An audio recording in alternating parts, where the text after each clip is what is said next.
अस्सलाम वालेकुम पाक व्हीलर्स, मेरा नाम है सुनील मांझी और मैं पाक व्हील्स यूजर रिव्यू सीरीज के एक और एपिसोड के साथ आपकी खिदमत में हाजिर हूँ। आज का जो रिव्यू है बड़ा इंपॉर्टेंट है, मेरे लिए बड़ा इंपॉर्टेंट है। डॉक्टर आमिर अजीज साहब हमारे साथ मौजूद हैं। तकरीबन आज से 1 साल पहले आपने आमिर अजीज साहब का मेरे साथ एक इंटरव्यू भी देखा था जो आपने बड़ा पसंद किया था।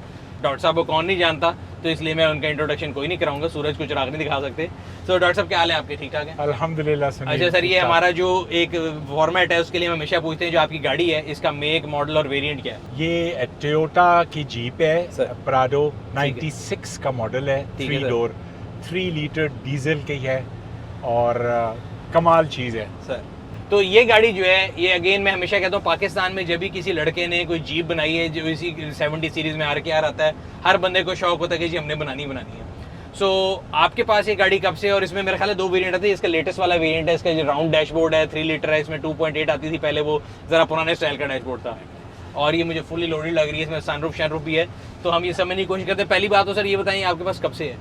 96 से ही है मेरे पास। अच्छा माशाल्लाह। और तब से ही चल रही है। बीच में इसके इंजन वगैरह का काम किया, ठीक है सर। फिर इंजन और बॉडी इसकी चेंज करवाई ठीक है सर। और अल्लाह के फजल से किसी किस्म का कोई प्रॉब्लम नहीं हुआ।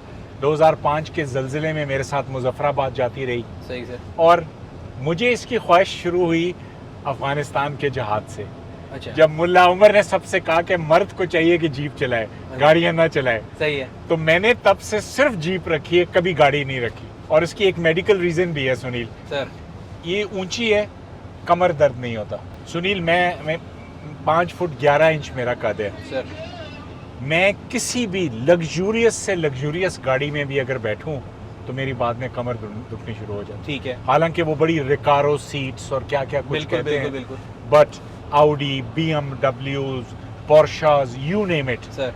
मेरी कमर अकड़ जाती है। सही सर। तो मैं तो फिर उनमें बैठता ही नहीं। और मैं तो ये कहूँगा कि जो बड़े लंबे लोग हैं स्पेशली और बुजुर्ग भी जो हैं, अगर आप उनको बिठाने का बंदोबस्त कर लें गाड़ी में तो ऊंची वाली बहुत कंफर्टेबल गाड़ी, और बशर्ते कि इसके शॉक्स वगैरह ठीक हों सही है। और आप उनको अपना बुजुर्ग समझ के गाड़ी चलाएं। हाँ।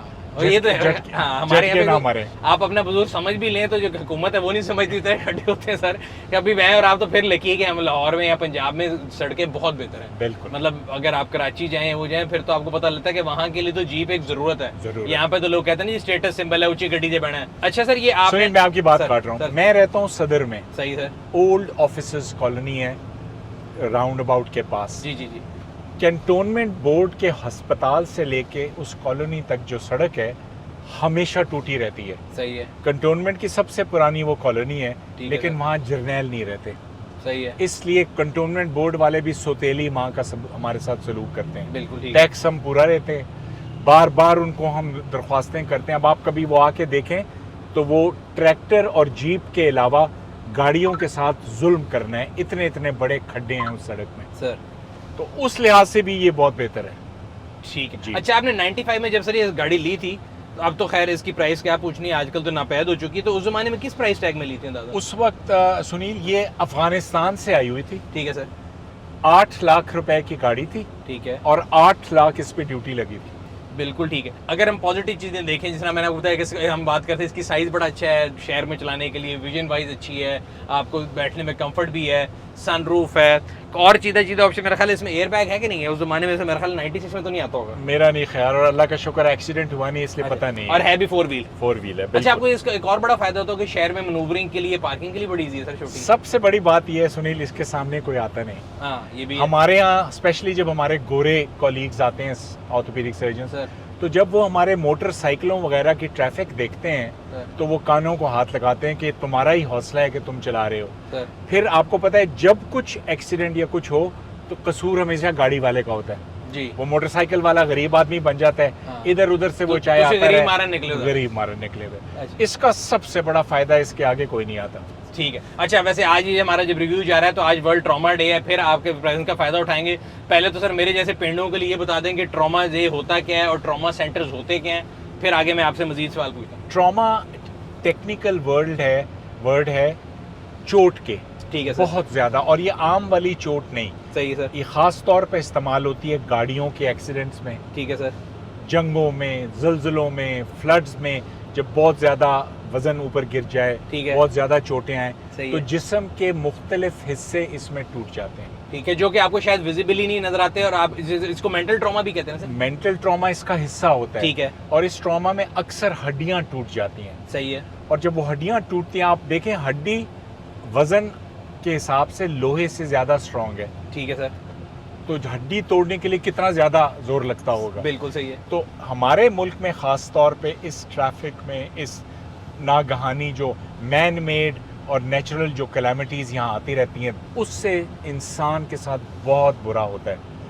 उसको हम कहते हैं ट्रॉमा। और हमारे मुल्क में अभी तक कोई प्रॉपर फैसिलिटी एक आम मरीज के लिए नहीं है।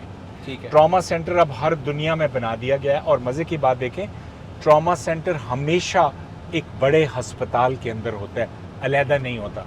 सही है। क्योंकि ट्रॉमा सेंटर में 15-16 मुख्तलिफ शोबों के डॉक्टर्स इकट्ठे काम करते हैं। मसलन एक्सीडेंट हुआ है, स्किन कट गई, ठीक है सर। शरियानें कट गई, हड्डी कट गई, जोड़ कट गए, तो वो सारा कुछ जो आंख में चोट लग गई, नाक में चोट लग गई, तो वो हर शोबे का माहिर मिल के ट्रॉमा की टीम बनाते हैं।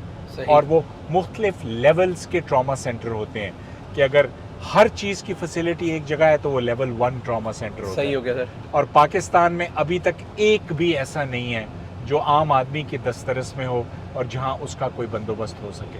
तो अभी मैंने सुना था आप लोगों ने घुरकी अस्पताल में को बनाया। घुरकी में हमने अल्लाह के फजल करम से ऑर्थोपीडिक और स्पाइन सेंटर बनाया है। ठीक है। लेकिन हमारे पास न्यूरो सर्जरी नहीं है। सही है। सो अगर दिमाग की चोट हो तो वो मरीज वहाँ अभी फिलहाल प्रॉपरली ट्रे नहीं हो सकता। अच्छा, तो ये दिमाग वाला हमने हमेशा सुना है बचपन से, मोटरसाइकिल पे एक्सीडेंट हो गया दिमाग का है तो वो जनरल अस्पताल जाओ। जनरल। अब आप देखें हर अस्पताल में न्यूरो सर्जरी का शोबा है सर। लेकिन अक्सर जगह काम उतना नहीं होता जितना होना चाहिए।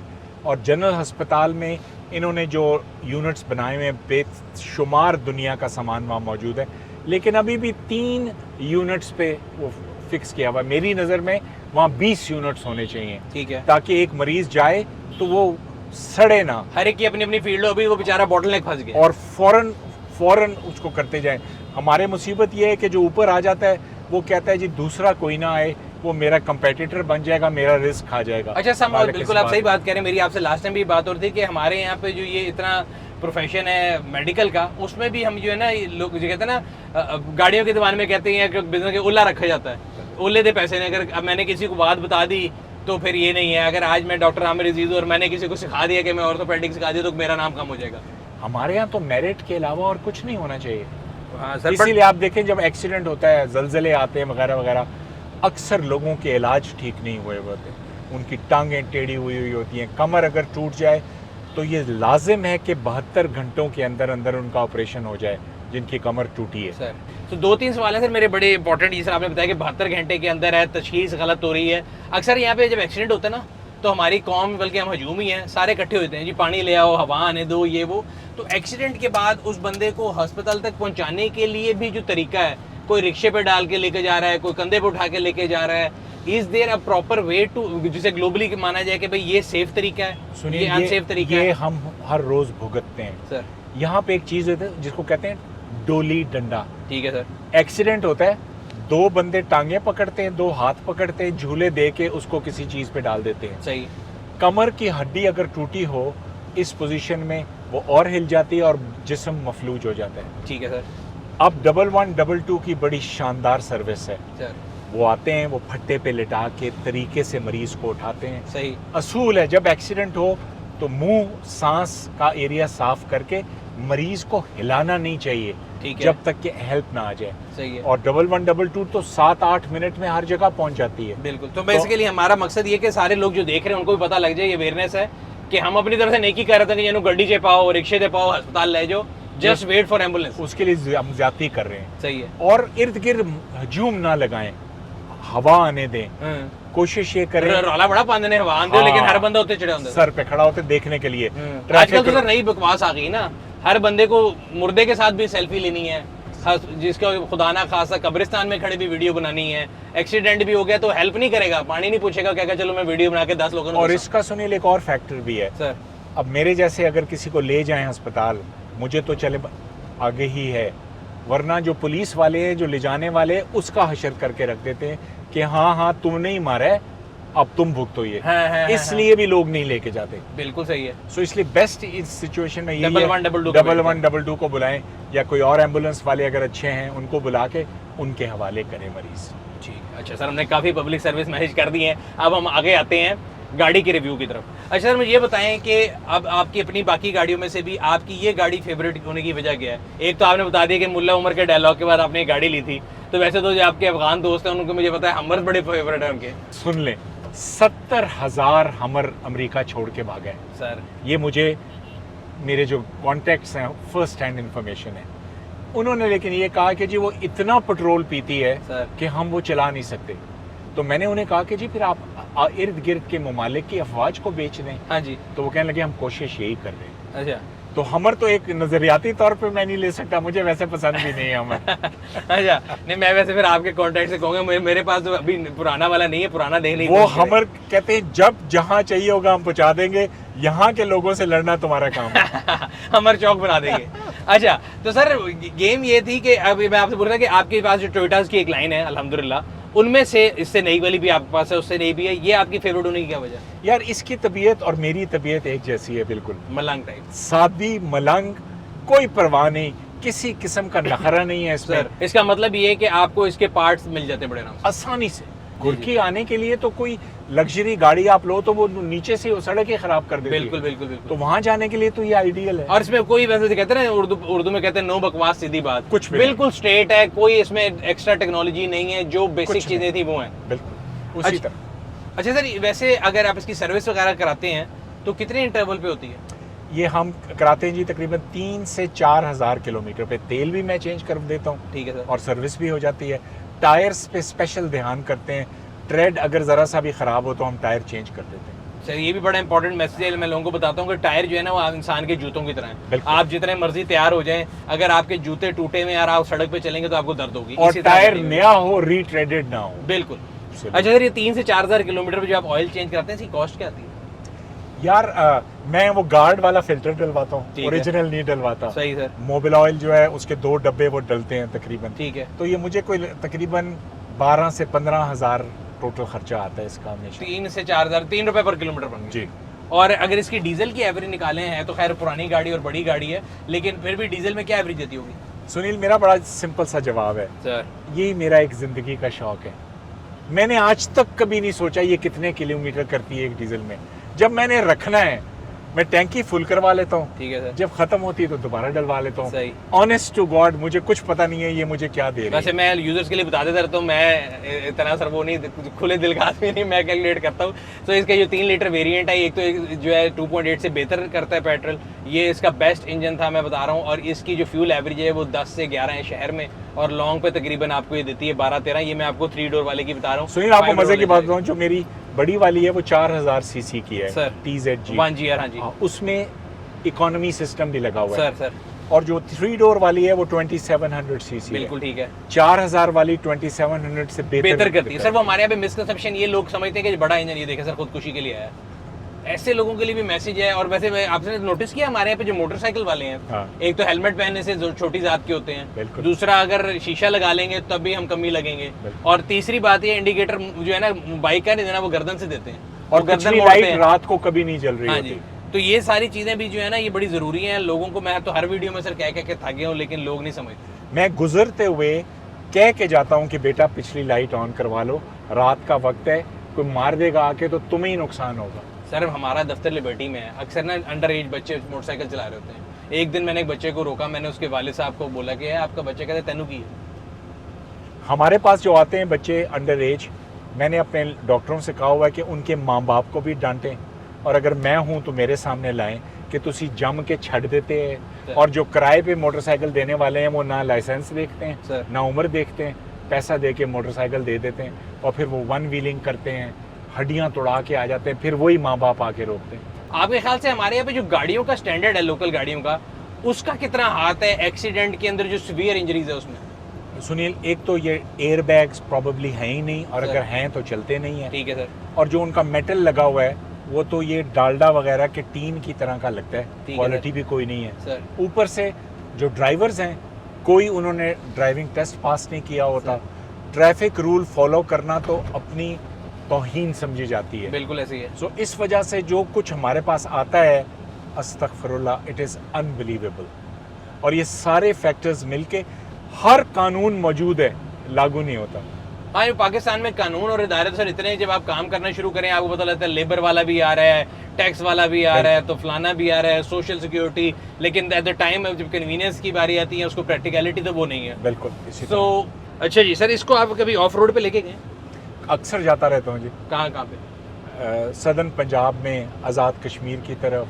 कहीं फंसती तो नहीं है? बेहतरीन पावर अभी नहीं तक तो नहीं फंसी माशाल्लाह। मेरे दिमाग में फंसी हुई है वैसे, कहीं नहीं फंसी, उसके अलावा कहीं नहीं फंसी। अच्छा सर, ये बताइएगा कि इसके पार्ट्स तो अभी हालांकि पुरानी होगी फिर भी मिल जाते हैं? ईजीली मिल जाते हैं, अल्लाह खुश रखे। मदीना मोटर्स वाले, सर कुछ होता है मैं उनके पास गाड़ी छोड़ाता हूँ, सही है, वो खुद ही कर कुरा के मुझे वापस कर देते हैं। बिल्कुल ठीक और इतने एतबार के लोग हैं कि किसी चीज़ पे कभी आज तक डबल चेकिंग नहीं की। बिल्कुल ठीक है, सही। अच्छा सर, इतनी बात हमने आपसे आपके जो है प्रेजेंस का आज फ़ायदा उठाया।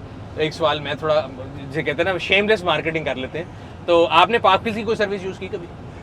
हर चीज़, जब हमारा लेन देन कोई होता है, बगैर बताए हुए सर। हम आपके उस साइट पे जाके उससे सारी चीज़ें निकालते हैं। ठीक है सर। नहीं, आपने वैसे हमारी सर्विस को यूज़ की कभी? इंस्पेक्शन सर्विस या एड शैड कभी देखा, या कोई रिसर्च या कभी रिव्यू देखा हो? हम वो जो रिव्यूज़ होते सर। हैं और जो आपकी उसमें मटेरियल लिखा हुआ होता है, सर वो हम रेगुलरली लेते हैं। बिल्कुल और ठीक है। गाड़ियों का भी कोई काफ़ी अरसे से मैंने कोई खरीदो फरोख्त नहीं मैं की। ये देख रहा कि आपने लास्ट जो खरीदी है वो मेरा ख्याल 2000 जो आपका है 1GR वाला जो प्राडो है, उसको ये 5-6 साल हो गए हैं सर। और ये लॉन्गेस्ट पीरियड है कि जिसमें मैंने गाड़ी नहीं ली, वरना मैं 1.5 से 2 साल में गाड़ी बदल देता था। ठीक, मेरा ख्याल है ये था यूजर्स आज का रिव्यू, जिसमें हमने डॉक्टर साहब से बहुत से फ़ायदे लिए, उनसे बहुत सी इन्फॉर्मेशन एक्सट्रैक्ट की। बेसिक मकसद ये था कि आप लोगों के लिए, मेरे लिए, हमारे बच्चों के लिए, जो पाकिस्तान है इसको हम एक बेहतर जगह बनाएं। ट्रॉमा सेंटर हो या मरीज़ की हैंडलिंग एक्सीडेंट के बाद हो, ये तमाम चीज़ें ऐसी हैं जिसकी हमें लर्निंग की ज़रूरत है। और हम लोग कोशिश ज़रूर करते हैं नैफसल कौम के हम एक दूसरे की मदद ज़रूर करें, चैरिटी बहुत ज़्यादा करते हैं, लेकिन ये ऐसी टेक्निकल चीज़ें जिनको सीखना मेरे ख्याल से बहुत ज़रूरी है। और साथ साथ हमने आपको इस बेहतरीन टोयोटा लैंड क्रूज़र का जो रिव्यू भी लेके दिया डॉक्टर साहब से, जो कि one of my favourite cars है। और मेरे ख्याल से टोयोटा की सारी गाड़ियों की पाकिस्तान में जो कामयाबी का सबसे इंपॉर्टेंट राज ये है कि इसके पार्ट्स बड़े आराम से मिल जाते हैं, अवेलेबिलिटी बहुत ज़्यादा है, और आपको कहीं भी जो सर्विस करानी हो पूरे पाकिस्तान में कहीं भी हो जाती है। ये था आज का रिव्यू, उम्मीद करते हैं आपको पसंद आएगा। अगर अभी तक आपने हमारे यूट्यूब चैनल को सब्सक्राइब नहीं किया, सब्सक्राइब कर लें, बेल आइकन पर क्लिक कर लें, ताकि आपको तमाम आने वाली वीडियो के बारे में नोटिफिकेशन मिलता रहे। आपसे अगले रिव्यू में फिर मुलाकात होगी। अपना और अपने गिरदों के लोगों का ख्याल रखिएगा। शुक्रिया।